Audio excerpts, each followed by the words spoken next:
Hi, I'm Streaky, this is Metropolis Mastering. Today I'm going to answer the question, do word clocks change the sound?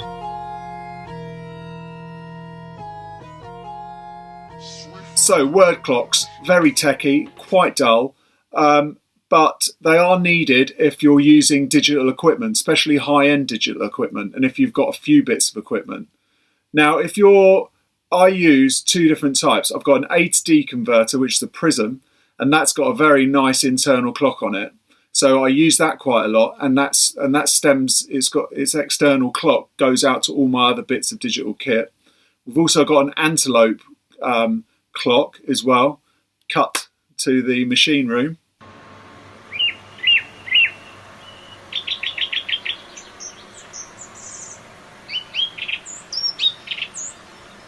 Okay, back from the machine room. There you go. You've seen it. So that's basically, I can use that too, and they do have a different sound, both of them. Now it's very slight because they're both very high end, but the antelope sounds a little bit tighter in its sound and quite edgier, harder. So that kind of I use now and again if I'm looking for that kind of sound, but I will test the two. So I will try the prism, see how that's sounding, and then I'll flip it to the antelope and see if that's sort of giving me a sound just from the off, just from, right, how does it all sound? Do I prefer that sound? And most of the time I pump for the prism. But it's good to have a change. So it does change the sound. One thing I would say that's very important about clocking is that make sure you've got everything coming from the same clock. So even if it hasn't got a clock input so that you can like chain everything from the same clock, it's going to take its digital signal from the input, the AES input.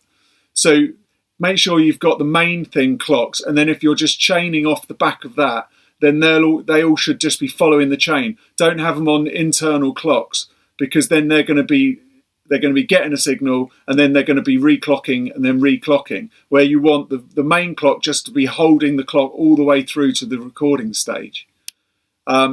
And if you're using it for Pro Tools now, they sound all right. They used to sound awful. M boxes and things like that, just shocking. So, but I think they had an input, they had a word clock input, so you could always try that.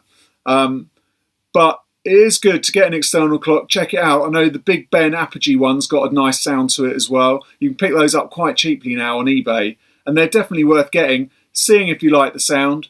And it's just an extra flavour and an extra little bit that can just get you a tighter sound and get your bass tighter and you know, the tops more in focus. So I hope that explains how I use them, and I hope that helps you get a better sound. Please ask me any questions you've got in the comments. Please subscribe. Thanks for watching. I'll see you next time. Bye.